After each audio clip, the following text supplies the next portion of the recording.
Resumo do volume 2 do Livro do Céu.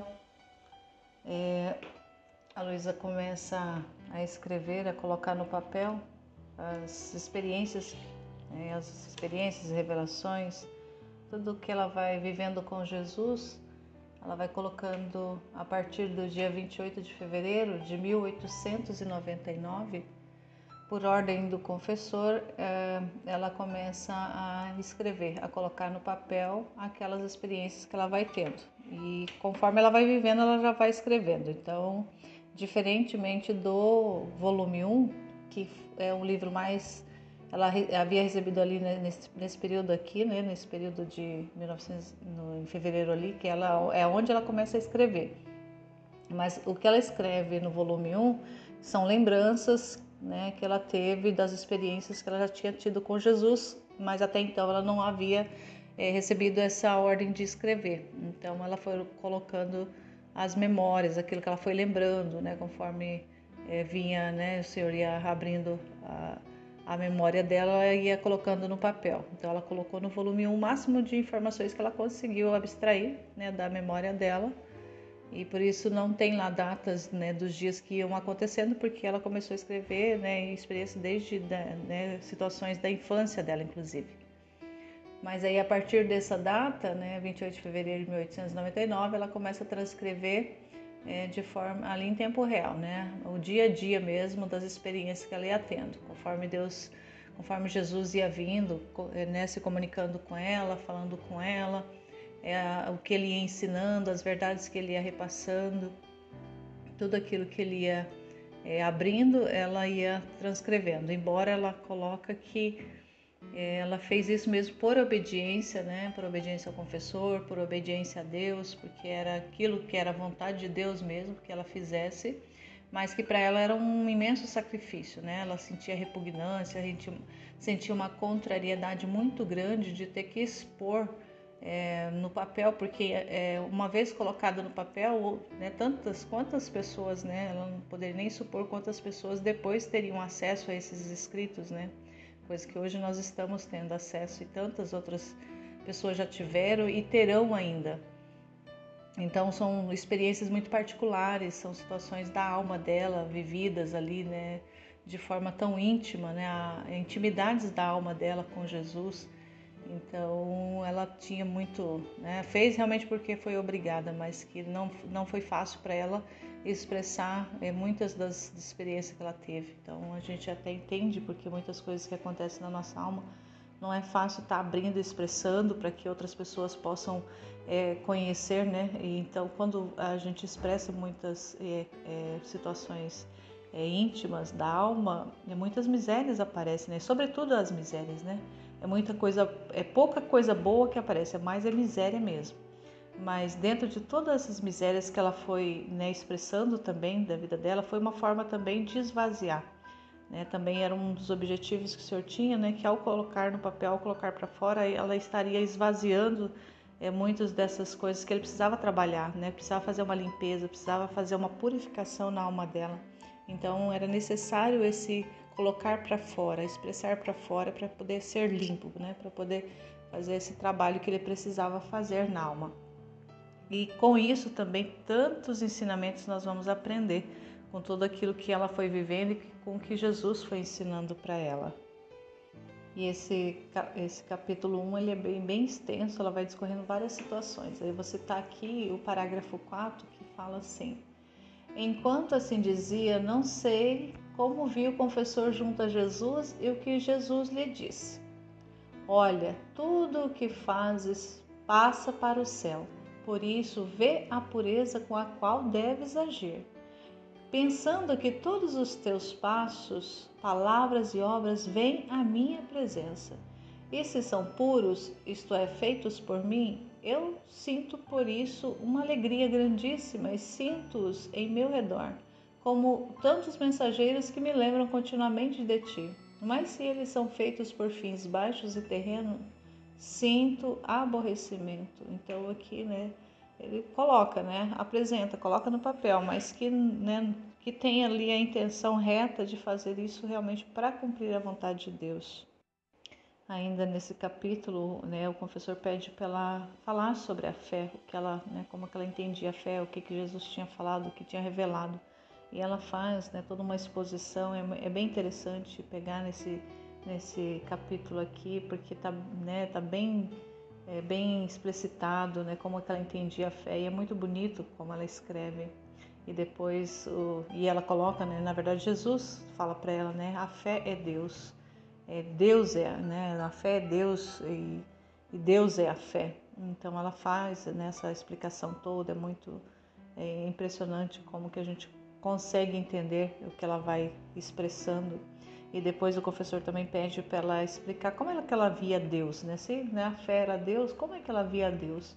Inicialmente ela não sente muito segura para falar, mas aí Jesus vem, infunde nela esse conhecimento, abre as luzes e ela começa a descrever também como é que ela via, né? Então ela faz uma analogia com o sol, com a luz do sol e com as obras da criação, que tudo é como se fosse uma sombra de Deus. Então ela pega o sol como um símbolo para descrever, né? Como um símbolo, é só mesmo para ter um exemplo, né? Mas um exemplo assim bem pequeno até, porque em comparação a Deus o sol é quase um nada, né? Praticamente um nada, mas que tem muita semelhança nas propriedades do sol, né? Naquilo que o sol é, naquilo que o sol faz, tudo que ele, né, todo o que contém o sol ali. Então tem muito ali a dizer de Deus. Então ela faz essa analogia que é interessante de entender um pouco melhor o que ela entendia, né, como que ela via Deus. É bem interessante acessar esse capítulo para poder ver essa descrição que é bem impressionante até e clarifica para a gente como esse olhar para Deus. Já ali no capítulo 2, ela vai, já em março, quando ela escreve, o Senhor faz ela ver alguns castigos que Ele tem reservado. E vou até citar aqui o parágrafo 2 que diz: Minha filha, minha justiça se tornou muito pesada, e são tantas as ofensas que me fazem aos homens que não posso mais sustentá-las. Portanto, a foice da morte está a ponto de matar a muitos, de improviso e de enfermidades. E além disso, são tantos os castigos que verterei sobre o mundo que serão uma espécie de juízo. Então aqui o Senhor faz ela ver, né, como ele vai usar a justiça para castigar os homens, tantas coisas que os homens têm feito para ofender a Deus e que a mão da justiça está, né, para derramar sobre os homens esses castigos. Mas durante todo esse volume 2, o Senhor vai, em vários textos, vai falando do uso da justiça, de como que ele vai vertendo alguns castigos, mas que tudo isso, né, nós vamos entendendo ao lendo os escritos, ao adentrando nesses escritos, vamos entendendo a pedagogia de Deus, como é que Deus trabalha. Então, olhando de fora, às vezes a gente, né, Deus, né, Deus é mau, né, como é que Deus castiga, como é que Deus manda sofrimento dessa forma, né? Chega ao ponto de destruir alguns lugares, né, pessoas, nações e tudo mais. Mas a gente consegue compreender por que Deus faz, né? E é por causa do próprio homem, né? Toda a desobediência, toda a rebeldia, toda a ingratidão do homem em relação a Deus, que é seu Senhor, que é seu Criador. Então, quando o homem entende isso, que Deus é aquele que o fez, é Deus aquele que o provê de tudo que o homem tem, de tudo que o homem é Deus que provê. Quando ele entende isso e reconhece, né, Deus como Senhor e como Criador e dá a Ele a glória por isso, não tem necessidade de verter os castigos. Só que o homem faz o contrário, né? O ser humano não reconhece Deus como seu Criador, como seu Senhor, não só o ignoram, como a ingratidão é muito grande, as ofensas que o homem faz ao seu Senhor, aquele que o fez, aquele que o criou, é muito grande. Então o Senhor, porque nos ama, nos fez assim com tanto amor, com tanto carinho, com tanta predileção, que Ele precisa usar do instrumento da justiça para nos corrigir. Então só entende essa pedagogia, esse jeito de Deus fazer, buscando o conhecimento dele, buscando conhecê-lo. E ao conhecê-lo, quanto mais nós o conhecemos, mais nós vamos amando e amando as coisas que ele faz, amando tudo que ele vai dispondo, tudo que ele vai fazendo. E nesse volume também nós vamos ver como que a cruz atua. O Senhor vai descrever a cruz. E a Luísa vai passar a amar a cruz, né, o sofrimento, tudo aquilo que Deus vai fazendo, vai trabalhando na alma dela. Por que ela passa a amar? Porque ela passa a entender o que Deus está fazendo. Primeiro começa a entender quem é Deus. Claro que ela, nem nenhum de nós vai chegar a compreender nós não vamos chegar a compreender exatamente quem é Deus, mas vamos ter uma ideia, né? Vamos ter ali, à medida que o Senhor vai liberando os conhecimentos para nós vamos adentrando esse conhecimento, né, de um pouco do que é Deus, porque para abstrair Deus é impossível para o ser humano, Deus não cabe na nossa cabeça, mas nós vamos entendendo um pouco, né, dessa dimensão, dessa grandiosidade, dessa maravilha que é esse soberano Criador, e tudo que ele foi fazendo, à medida que nós vamos entendendo isso, nós vamos amando ele cada vez mais, e ao amar, passamos a amar tudo que ele faz. A Luísa, ela às vezes se recusa a se conformar com a justiça, a aceitar a justiça, aquilo que Jesus está fazendo para corrigir os homens, a humanidade, porque ela percebe que, né, ela conhece, né, isso vem no conhecimento dela, porque tudo que o Jesus faz para corrigir o homem, ele sente na própria pele dele, ele sente nele mesmo, porque os seres humanos, assim, para nós entendermos, né, um pouco de Deus, nós precisamos também entender a igreja. Deus, né, Jesus, quando veio, instituiu, né, na redenção, quando Jesus veio à terra, e depois, né, antes ali dele voltar para o Pai, ele deixou a igreja como seu corpo místico, como parte dele. Ele é a cabeça e nós somos os membros.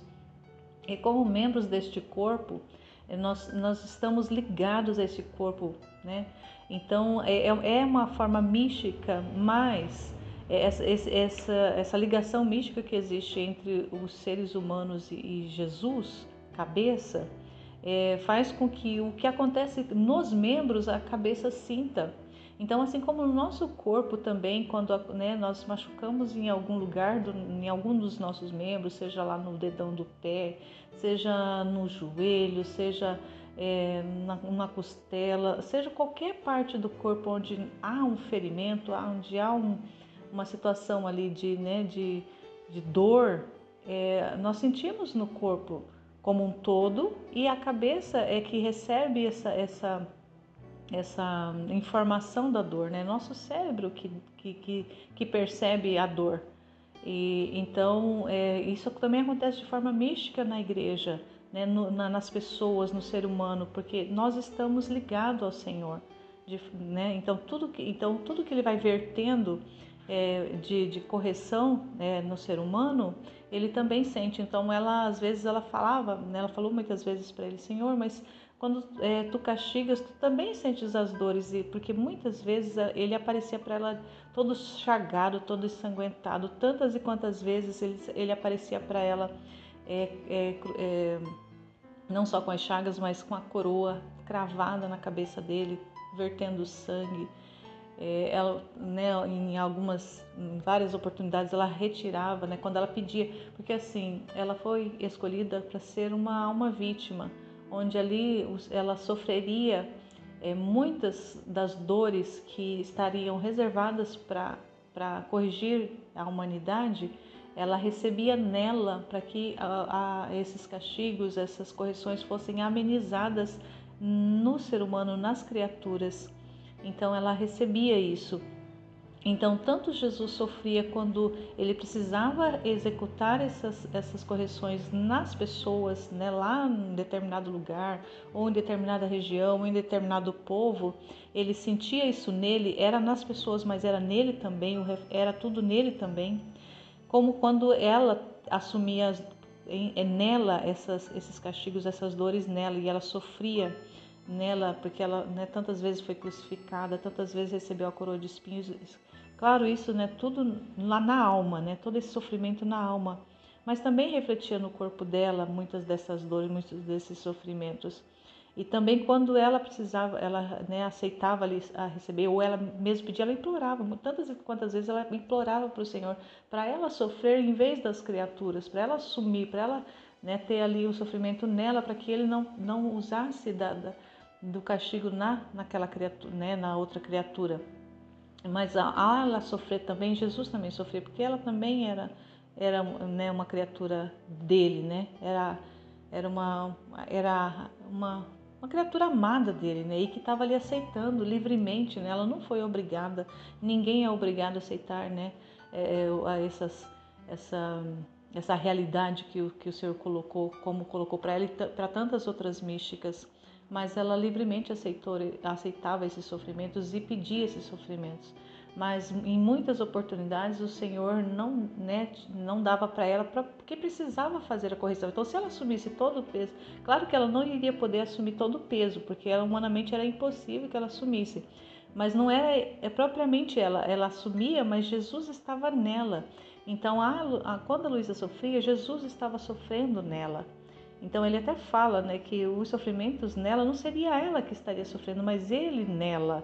Então, para entender isso também é um pouco complexo, mas é tão maravilhoso, tão extraordinário conforme a gente vai adentrando nesses conhecimentos. Então, assim, a informação vem para nós como conhecimento, né? Deus vai abrindo as verdades, né, as suas verdades. E essas verdades, ao adentrar em contato com a nossa inteligência, e quando essa, né, nossa inteligência consegue enxergar a verdade contida ali naquela informação, e ao enxergar a verdade, a gente é difícil de não aderir, porque a verdade ela está aberta, está exposta. Então foi isso que o Senhor foi fazendo na vida dela, foi abrindo muita verdade, foi revelando muita coisa, é muita preciosidade do céu, né, depositada nessa criatura. E aí nós, ao entrarmos em contato com esses escritos, nós também vamos tomando parte disso, né? Essas verdades também vão chegando até a nossa inteligência. E ao chegar à nossa inteligência nós estarmos abertos para a verdade que vai se apresentando para nós também vamos aceitando e nós vamos querendo também, nós vamos pedindo isso também. E a gente vai fazendo esse processo, né, de purificação e é muito interessante. E assim, é um processo tão bonito, é doloroso, é muito doloroso, mas é maravilhoso também ao mesmo tempo. Então, só vivendo esse processo, né, quem tá fazendo, né, lendo, ouvindo, adentrando nesses conhecimentos do Livro do Céu, também vai adentrando nessa vida mística que a Luísa, né, em parte do que a Luísa viveu, porque foi para isso, né? Ela foi escolhida para ser uma depositária dessas verdades, dessas manifestações divinas, para que as outras pessoas depois dela pudessem ter acesso a isso.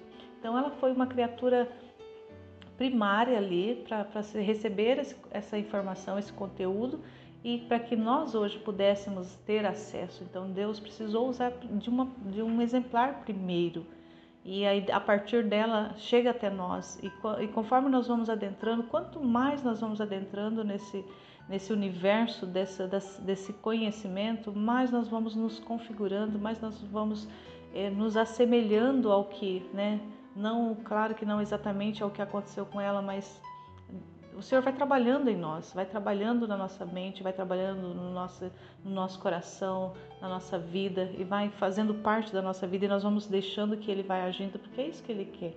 Ele quer assumir a nossa vontade humana ser consumada, e é só a vontade divina viver em nós e operar em nós.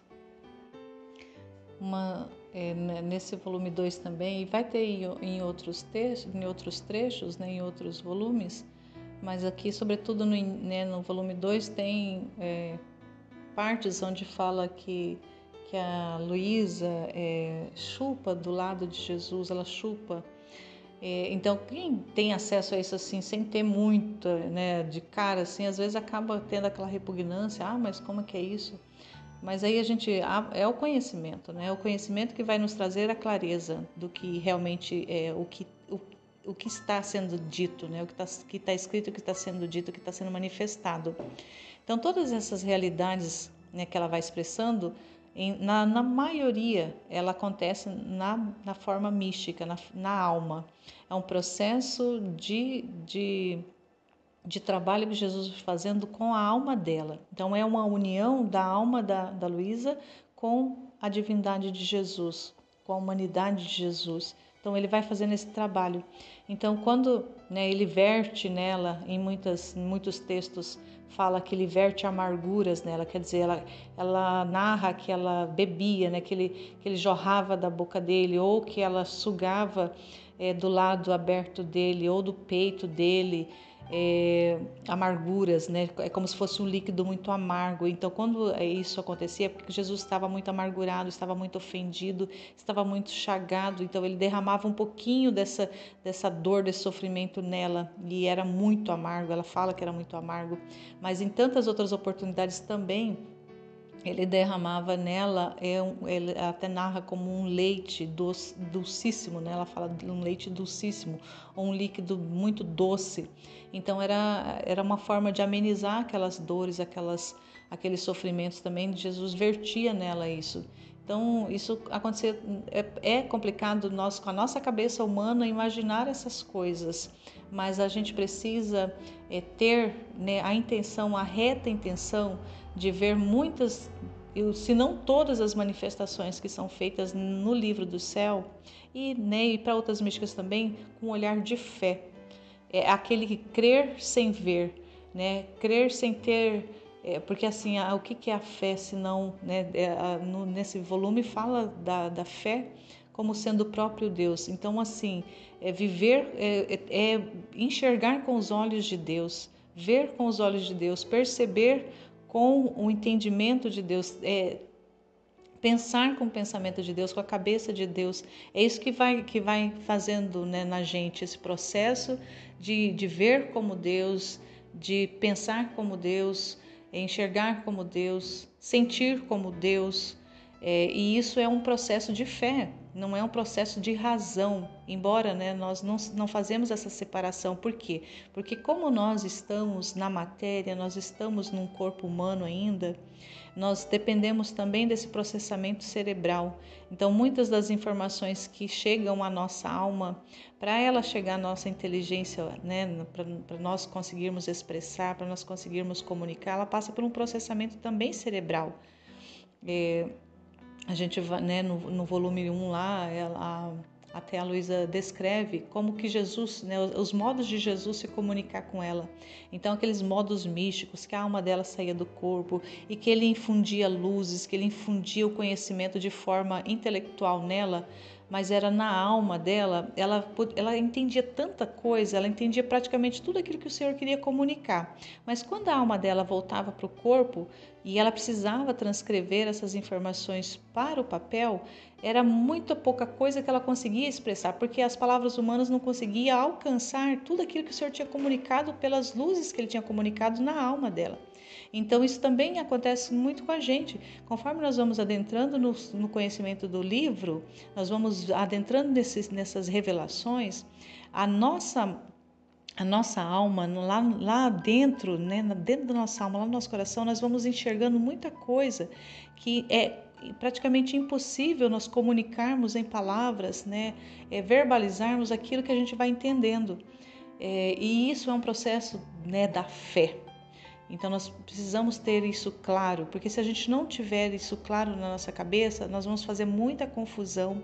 E a primeira coisa que a gente vai fazer quando começar a ler esse escrito é rejeitar, porque humanamente, o nosso humano, como muitas coisas que é estranho, né, o nosso cérebro rejeita aquilo que não, né, que está meio estranho. O cérebro acaba indo rejeitando. Isso é a nossa vontade humana que faz isso.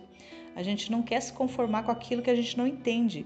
E o que a gente não entende, o que a gente não enxerga, é a fé que vai nos dar essa certeza, que vai nos revelar realmente o que é de fato. É um processo de fé, é um processo também que nós vamos passar, que ela vai comunicando também. É um processo de esperança, né? Jesus vai falar muito da esperança, da caridade. Isso é muito maravilhoso, é muito grande. São conhecimentos grandiosos. É maravilhoso isso. Jesus fala em vários dos textos deste volume sobre As 3 virtudes teologais, eles esclarecem bastante coisas em relação ao que é a fé, né, que eu já tinha falado, sobre a esperança, a caridade, né, em vários lugares ali, em vários textos. Eu não vou citar aqui nenhum, mas né, no volume assim está bem distribuído. Ele fala mais de um dos textos, ele fala sobre essas virtudes, a importância delas, o que são elas. É bem importante adentrar para saber, né, dessas informações que o Senhor vai revelando, e são preciosidades que estão contidas nessas revelações que o Senhor faz. Algo também que o Senhor deixa bastante evidente nesse volume em relação... Claro que ele vai falar em outros volumes também, mas sobre a pureza de intenção, como que ela é importante, né? E que essa pureza de intenção, ela é a verdadeira caridade. Então, ao falar da caridade também ele fala dessa pureza.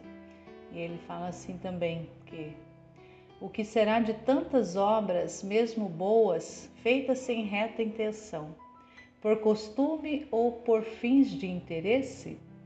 Qual não será sua vergonha no dia do juízo ao ver tantas boas obras em si mesmas, mas murchas por sua intenção, que em vez de dar-lhes honra como a tantos outros, as mesmas ações produzirão vergonha? Porque não são as grandes obras que olho, mas a intenção com a qual se fazem. Aqui está toda a minha atenção. Então, aqui a importância da reta intenção no agir, independente do tamanho da ação que se faça.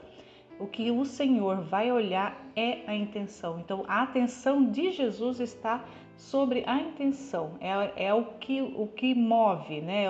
É o que está no coração da pessoa que está fazendo aquela ação, é que o Senhor vai olhar. Seja uma pequena ou uma grande obra. Se essa intenção é reta ou se é uma intenção torpe. Então, no final das contas, é a intenção e não a ação em si que vai ser considerada pelo Senhor. A humildade também é bastante salientada nesse volume. O Senhor também diz assim: a humildade é a certeza dos favores celestiais. A humildade veste a alma de tal segurança que as astúcias do inimigo não penetram dentro. A humildade põe a salvo todas as graças celestiais, tanto que onde vejo a humildade faço correr abundantemente qualquer tipo de favores celestiais. Por isso, não queira preocupar-se por isto, senão com olhos simples. Olhe sempre com o seu interior se está investida pela boa humildade, pela bela humildade. E de todo o resto, não se preocupe. Então, a humildade é muito importante, né? Porque o Senhor mesmo, no próprio Evangelho, né, ele se descreve como aquele que é o manso e humilde de coração. Então, a humildade ali, né, não só, né, de olhar, né, as coisas com simplicidade. A humildade aqui mais como uma simplicidade mesmo, né? E como que essa humildade reveste, né, a pessoa, né, a alma das graças celestiais. Então isso é muito importante, observar isso que o Senhor coloca aqui, né, nos escritos sobre a importância dessa humildade. O desapego também é uma virtude aqui também que o Senhor preza bastante pelo desapego. E ele fala assim, ó: minha filha, por isso a primeira coisa que tanto recomendo é o desapego de todas as coisas e até de si mesmo.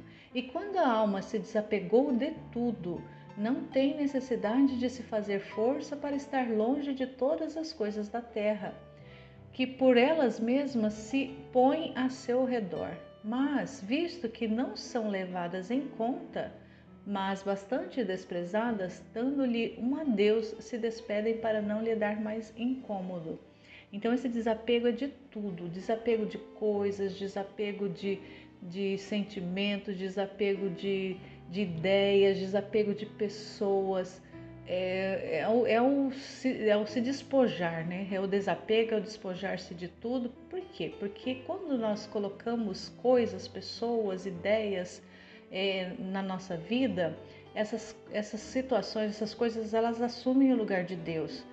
Então esse desapego, quando nós rejeitamos tudo que é terreno, e colocamos Deus em primeiro lugar, todas as outras coisas serão, né, virão a nós por acréscimo, mas elas não terão lugar de primazia na nossa vida, mas elas serão o que elas são mesmo de fato, e nós não colocaremos no lugar de Deus. Então é muito importante o desapego, né, as coisas interiores mesmo, né, desconsiderar tudo, né, aquilo que muitas vezes nos trava. O apego que ele faz, ele escraviza a pessoa.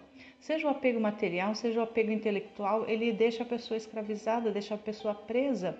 E o quanto que o Senhor, né, e aí o Senhor não tem espaço para agir numa alma que está apegada ao externo, mesmo ao interno ou externo, mas aquilo que não pertence a ele, aquilo que não é dele, mesmo que seja obra sua, mesmo que seja criação sua, porque tudo vem de Deus, na verdade, né? A gente também vai entender no livro do céu que tudo vem de Deus, tudo, menos o pecado, mas o restante vem de Deus.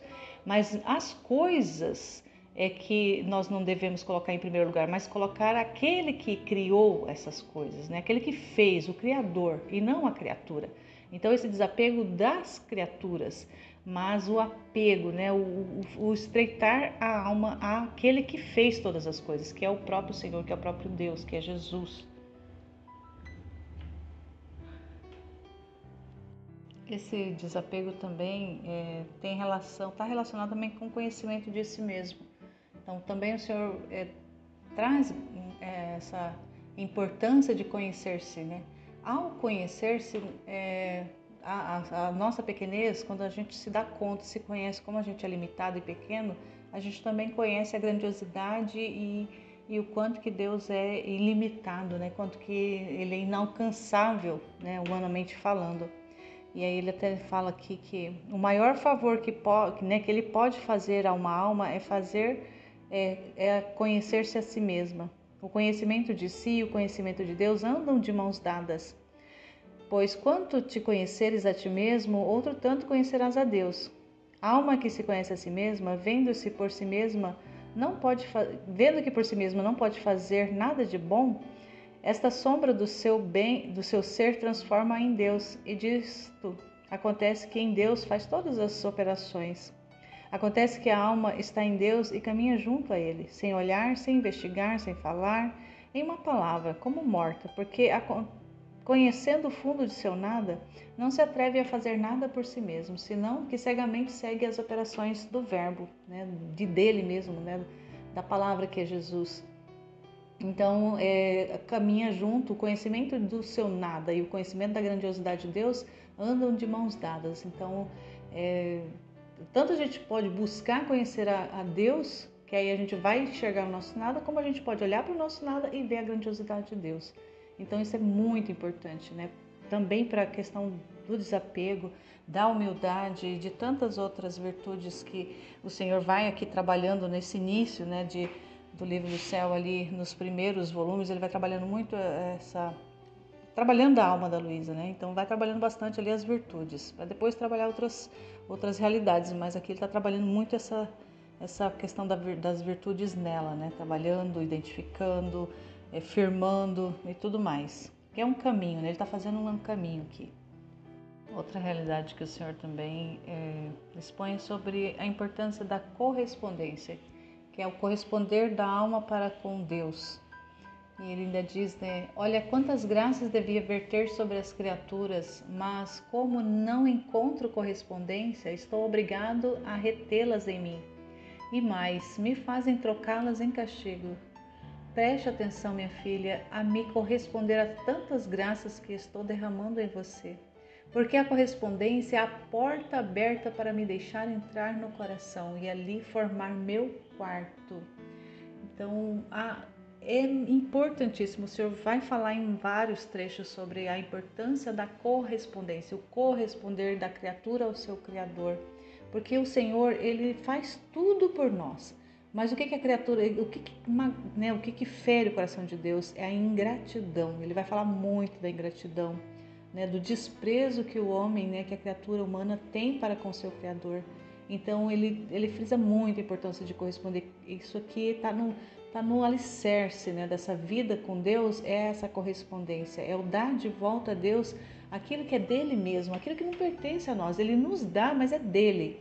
E ao devolvermos a ele aquilo que é dele mesmo, nós estamos correspondendo. Isso é importantíssimo nesse relacionamento com Deus. E ele quer estreitar isso conosco. Algo também que o Senhor vai frisar bastante nesse volume e em outros também em relação à obediência. Quanto a importância a obediência. E na Luísa nós vemos esse processo acontecendo aos poucos. Porque para acontecer tudo que o Senhor fez na vida dela e, consequentemente, o que Ele faz na vida das pessoas, nas almas, é a obediência que está ali também de fundo. Sem obediência, né, o que aconteceu com, né? Por que nós estamos vivendo nesse mundo desordenado, virado de cabeça para baixo, um mundo sem cabeça praticamente, né, que ele vai falar em outros textos? É por causa da desobediência. Então, a obediência, né, ele foi o obediente por excelência, né? Jesus foi o obediente que obedeceu ao Pai em tudo, né, ele foi obediente até a morte de cruz. Então, ele é o maior exemplo de obediência. Depois dele tem Maria, Nossa Senhora, um exemplo assim de obediência, de resignação, de conformidade com a vontade de Deus, que é a criatura humana mais perfeitamente conformada e mais obediente que existiu na face da terra, é Maria Santíssima, né? E Jesus, mas ele também era Deus, né? Mas são dois exemplares assim para nós seguirmos de obediência. Ele fala assim, ó, sabe por que esta nobre senhora obediência é como você disse? Porque ela vai falando várias coisas da obediência. Ela fala que a obediência é como um guerreiro armado que vem, né, e faz guerra contra ela, porque assim, a obediência ela é impertinente mesmo, ela pega no pé. E aí ele vai falando, porque ela dá morte a todos os vícios, e naturalmente alguém que deve fazer sofrer a morte a outro deve ser forte, valente, e se não o conseguir, com isto se serve das impertinências e dos caprichos. Se isso é necessário para matar o corpo que é tão débil, muito mais para matar aos vícios e as próprias paixões, que é tão difícil que muitas vezes, enquanto parecem mortas, começam a reviver de novo. Eis porque esta diligente senhora, né, a obediência, está sempre em movimento e continuamente vigiando. E se vê que a alma põe a mínima dificuldade ao que lhe é mandado, então, temendo algum vício possa ameaçar a reviver em seu coração, lhe dá tanta guerra e não lhe dá paz, até que a alma se prostre a seus pés e adore em silêncio o que ela quer. E quem quer obediência? É o próprio Deus, né? Então aqui é importantíssimo. Quem tem alma rebelde não consegue se conformar, não consegue aceitar aquilo que Deus quer para aquela alma. Então a obediência ela é primordial. O Senhor também em vários textos vai falar, né, fala muito da igreja, da importância, né, da obediência também ao confessor, aos sacerdotes, né, dessa união né, das pessoas, dos membros ao corpo clerical, né, ter essa conformidade. Claro que a gente sabe que tem inúmeras situações, inúmeros defeitos, mas são pessoas. E a gente não deve olhar para pessoas. O Senhor ensina muito isso, não olhar para pessoas, mas olhar para Ele, porque Ele é a cabeça, Ele que é quem está no comando de tudo. E no confessor, né, ou seja, no orientador espiritual da igreja, é a própria pessoa de Jesus que está ali fazendo aquela orientação. Então a alma precisa, né, e ele vai orientando muito isso na Luísa, e é um trabalho que ele faz dessa conformidade com que as orientações que o padre, né, que o confessor dela ia fazendo. E ela teve vários confessores ao longo desse tempo da vida dela, desse trabalho que Jesus foi fazendo. Ela não teve apenas um, teve vários padres passaram por ela, mas a importância que Jesus dá para a igreja nesse trabalho que ele fez com a Luísa Picarreta, né, o trabalho com os confessores, com toda a igreja ali, né, local e até de fora dali, né, ela que morava em Corato, lá na Itália. Então tudo que, né, ali da diocese dali de perto, tudo que, né, era tudo feito dentro em obediência com a igreja, né, caminhava junto, né, os padres acompanhavam, o confessor estava sempre ali. Teve período da vida dela que era o contato era diário, né, né, depois de um tempo ali ocorre que ela ficou no estado de petrificação, que ela ficava, né, que ela ficou de cama ali pro resto da vida, né. Depois que ela iniciou esse processo ali de purificação e de ficar na cama, Aconteciam missas diárias na casa dela, então ela recebia Jesus ali todos os dias na casa dela, a missa acontecia na casa dela. Então essa conformidade também desse estado de vida da Luísa com a igreja, né? Isso é muito importante.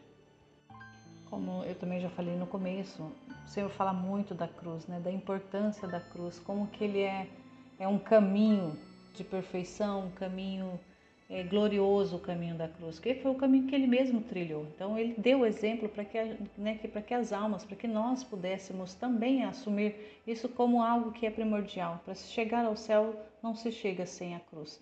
Para chegar à salvação não se chega sem a cruz. Então muitos de nós hoje, né, quer recusar a cruz, rejeita a cruz, se esperneia, se debate na cruz. A cruz está lá, mas não aceita. Então é muito perigoso. A questão da rejeição da cruz, o não aceitar a cruz pode ser determinante para nosso caminho de eternidade. Porque e o Senhor também vai falar que a cruz vai determinar os eleitos esqueci agora o nome da palavra que fala, mas ele vai, né, ele vai determinar, é a cruz que vai determinar, aquele que aceita, que se conforma à cruz, que se resigna à cruz, que ama a cruz, que abraça a sua cruz, já é uma pessoa que está no caminho de salvação. Mas aquele que rejeita, aquele que diz não, eu não aceito, eu não quero, não... Entendeu? Porque o Senhor respeita a nossa liberdade. Então, na nossa liberdade, a cruz vai ser aquilo que vai determinar, né? É o amor? Sim, é o amor que vai determinar também. Mas quem não ama, não aceita a cruz, né? E quem não aceita a cruz não pode dizer que ama. Então, também isso. E aí o Senhor ainda fala assim, ó, o caminho da cruz é um caminho cheio de estrelas. À medida que se caminha, essas estrelas mudam-se em sóis luminosíssimos. Que felicidade será para a alma por toda a eternidade estar circundadas por estes sóis? Além disso, o grande prêmio que dou à cruz é tal que não há medida, nem comprimento, nem de largura. É quase incompreensível às mentes humanas. E isto porque, ao suportar as cruzes, não pode haver nada de humano senão todo divino. Uma pessoa que se configura a cruz não é uma pessoa humana, porque humanamente a nossa tendência é rejeitar a cruz. Mas para aceitar a cruz, para se resignar a ela, nós precisamos querer essa conformidade com Deus, essa conformidade com a vontade dEle, a vida dEle operando dentro de nós.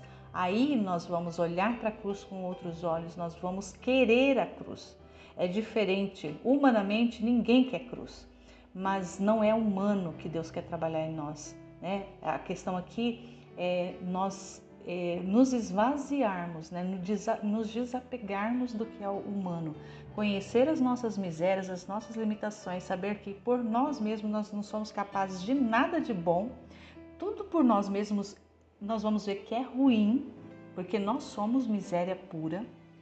Mas, a partir do momento que nós aceitamos que nós somos essa miséria, que nós somos um nada e que Deus é tudo, e nós queremos viver nesse tudo de Deus, a cruz vai ser maravilhosa. Nós vamos assumi-la como algo que é imprescindível na nossa vida. Mas isso é um trabalho divino em nós, não é humano. Então, se alguém pensar que humanamente vai amar a cruz, está enganado. Está sendo enganado. Nós não vamos, humanamente nós não somos capazes disso. Nós temos que entender isso em primeiro lugar. Humanamente nós não somos capazes de nada de bom. Tudo que humanamente nós queiramos fazer, se estiver esvaziado de Deus, nós só somos capazes de fazer o mal, só somos capazes de fazer escolhas erradas, misérias. Então, por isso da importância da gente conhecer. O conhecimento ele é fundamental para que a gente possa escolher o certo. E o certo é o quê? Escolher por Deus, escolher por aquele que nos fez, por aquele que nos criou, por aquele que nos fez, aquele que nos deu a vida. É isso que é principal, nós termos essa consciência, quem nos deu a vida, quem nos dá a vida, quem mantém a nossa vida hoje. O que está me fazendo hoje estar aqui falando, respirando, coração batendo, caminhando, pensando, raciocinando, né? Tudo que eu estou fazendo, tudo que eu estou operando agora, é Deus que me permite, é Deus que me dá isso, não sou eu. Eu por mim mesma eu não faço nada. Eu por mim mesmo sou um monte de estrume. É isso, né, que São Luís Maria Grignoni Montfort falava. Então, nós por nós mesmos, a gente precisa enxergar, nós temos a necessidade de enxergar isso, o nosso nada e a grandeza de Deus, e optarmos pela grandeza de Deus e rejeitarmos o nosso nada. É esse aniquilamento de nós mesmos. E isso é um processo, não é da noite para o dia que acontece. Às vezes dentro de nós existe um vazio muito grande desse conhecimento, dessas verdades. A gente tenta preencher esse vazio com muitas coisas, com filosofias, com ideologias, com coisas, com bens, com pessoas, com situações, mas nada disso preenche. Tudo isso vai ter um espaço na nossa vida, mas se nós não colocarmos dentro da nossa vida aquele que é o principal, que é Deus, que é aquele que nos fez, aquele que nos dá a vida, que sustenta a nossa vida e que nos quer para Ele, porque Ele fez-nos para Ele, nós somos dele. Se nós não entendermos isso, nós caminhamos num abismo a ponto até de escorregar e cair nas profundezas, e depois que nós estivermos um certo, já num certo caminhada, de abismo, é muito difícil, de se levantar, de sair. Claro que a graça de Deus pode tudo. Nós não podemos deixar de crer nisso, que a graça de Deus pode tudo. Mas Deus respeita a nossa liberdade. Isso é importante também a gente saber. Que às vezes a gente acha, eu quero dessa forma, mas Deus pode fazer.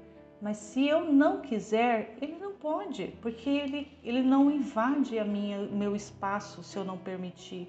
Ele não violenta a nossa liberdade. Deus não violenta a nossa liberdade. A gente precisa entender isso. E o livro do céu traz essa realidade, traz esse conhecimento, traz essa informação para a nossa mente, para a nossa inteligência. Deus não tira a nossa liberdade. Nós é quem escolhemos se nós queremos nos conformar a Ele ou se nós queremos nos conformar com o mundo, se nós queremos a salvação ou se nós queremos a perdição, se nós queremos o amor ou se nós queremos o ódio, se nós queremos a paz ou se nós queremos a guerra. É nós que fazemos essas escolhas. É a nossa vontade. Nós somos dotados de vontade. A única criatura criada, de toda a criação que Deus fez, de todas as obras maravilhosas, estupendas que Ele fez, que é só nós olharmos pela janela, nós vamos ver tanta coisa espetacular que o Senhor fez. Mas de tudo que Ele fez, a única criatura que tem vontade é o ser humano. O único que tem liberdade é o ser humano. E o único que Deus ama mais do que tudo é o ser humano. Deus ama o ser humano com todo o amor dele. Ele depositou em nós todo o seu amor. E Ele nos quer para Ele, porque foi para isso que Ele nos fez. E é isso que Ele está fazendo nesse tempo, nos chamando de volta para Ele, querendo trazer para nós essa vida divina que Ele projetou lá em Adão, lá no início da criação. Ele projetou um ser humano ordenado, na ordem, caminhando na ordem, no conhecimento dEle, no amor dEle, na ordem dEle, sendo essa habitação para Ele, esse descanso para Ele. E Ele está trazendo isso para nós hoje, através desse conhecimento que está contido no livro do céu. Então, na verdade, esse resumo também é um convite para que você queira, Se não pegou ainda nenhum dos trechos, começa lá do primeiro volume, vai pegando, vai lendo ou vai escutando. Tem na internet todos os volumes disponíveis para ler. Não tem tempo para ler, pega, escuta os áudios, vai escutando os áudios e vai adentrando nisso, vai fazendo esse processo, essa caminhada, vai abrindo a mente, vai abrindo o coração para Deus ir trabalhando, que é isso que Ele mais quer fazer na vida de cada um de nós, é trabalhar na nossa vida, é agir na nossa vida, mas para isso Ele precisa da nossa adesão, da nossa correspondência, da nossa conformidade. Amém.